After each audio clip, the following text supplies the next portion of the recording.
안녕하세요. 장로의 신학대학교와 한일장신대학교에서 신약학 개론 교수로 가르치고 있는 장성민이라고 합니다. 제가 이 영상에서 제기하려고 하는 그리고 답하려고 하는 질문은 다음과 같습니다. 고대 그리스어 시제의 핵심 개념은 무엇인가? 다시 말해 고대 그리스 저자들이 시제를 선택하면서 구별하고자 했던 핵심적인 의미는 무엇인가 입니다. 전통적으로 그리스 시제는 시간을 나타내는 문법 범주라고 이해되어 왔습니다.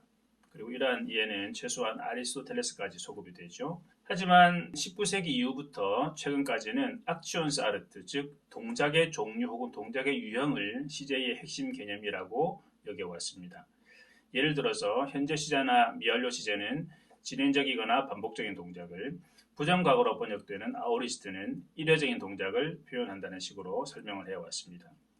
하지만 1990년대 이후부터 이른바 동사상 이론이 제기되면서 그리스 동사의 핵심 개념에 대한 새로운 이해가 정립되기 시작했습니다. 즉 그리스자들이 시제를 선별하는 이유는 동작의 종류가 아니라 동작상을 구별하기 위함이다 하는 것이 동사상 이론의 핵심적인 주장입니다. 여기서 가장 중요한 개념은 동작상이 해당 동작이나 상황을 바라보는 혹은 평가하는 저자, 화자의 관점이라는 점입니다. 동사상 이론에 따르면 신약 성서 헬라어의 동작상은 크게 미완결적인 동작상과 완결적인 동작상으로 나뉘는데요. 미완결적인 동작상이라는 말의 뜻은 저자나 화자가 해당 동작을 미완결적으로, 즉 전체가 아니라 부분에 집중해서 보여준다는 뜻이고, 완결적 동작상이라는 말의 뜻은 저자나 화자가 해당 동작이나 상황을 완결적으로, 즉 전체적으로 혹은 통째로 바라보거나 제시한다는 뜻입니다. 이 중에서 미완결적인 동작상은 현재나 미완료 시제에 의해서, 그리고 완결적인 동작상은 부정과거 시제에 의해서 표현이 됩니다. 미완결적인 동작상은 저자나 화자가 해당 동작을 내부적인 관점에서, 즉 안에서 바라보는 것으로서 자연스럽게 해당 동작이나 상황을 진행 중인 것으로 혹은 생생하게 묘사하거나 제시하게 됩니다.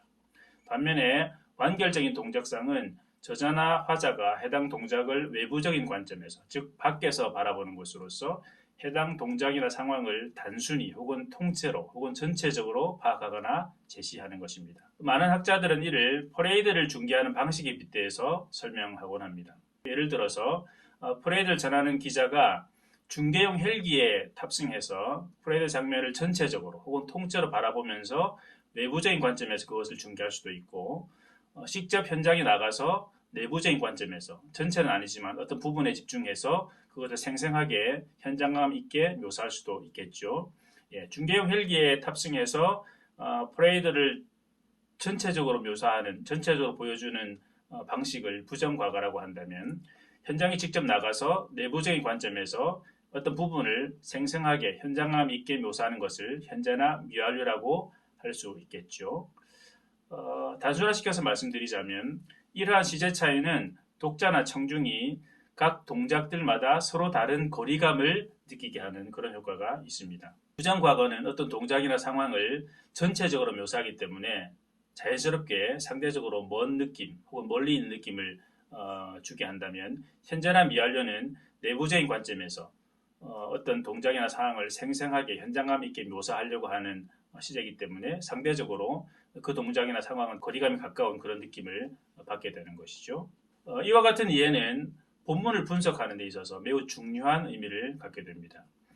서사나 비서사를 막론하고 모든 글은 나름대로의 입체감을 갖게 되어 있고, 그래서 두드러지는 부분과 두드러지지 않는 부분, 부각되는 부분과 부각되지 않는 배경이 되는 부분들로 나눌 수 있는데, 모든 저자는 글의 다양한 정보들을 나열하면서 그 중에서 배경이 될 만한 정보와 특별히 부각시키고자 하는 중요한 정보들을 이런저런 방식으로 구별하게 되거든요. 그런데 다수의 학자들은 이 그리스에서 동작상이 바로 이런 두드러짐을 표현하는 중요한 수단들 가운데 하나다라고 주장을 합니다.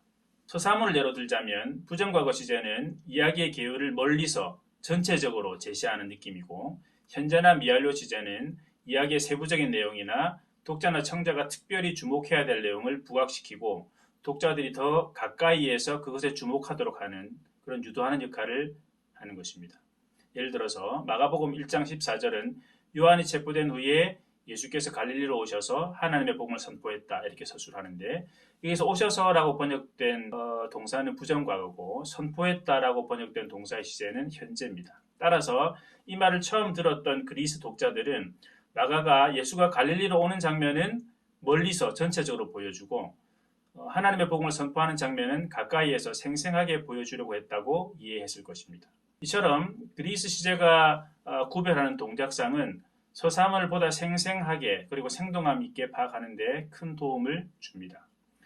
앞으로 신약 성경을 그리스로 읽게 되시면 이러한 점을 염두에 두셔서 본문의 입체감을 조금 더 생생하게 느끼시고 본문을 분석하는 데 도움을 얻을 수 있기를 기대합니다. 감사합니다.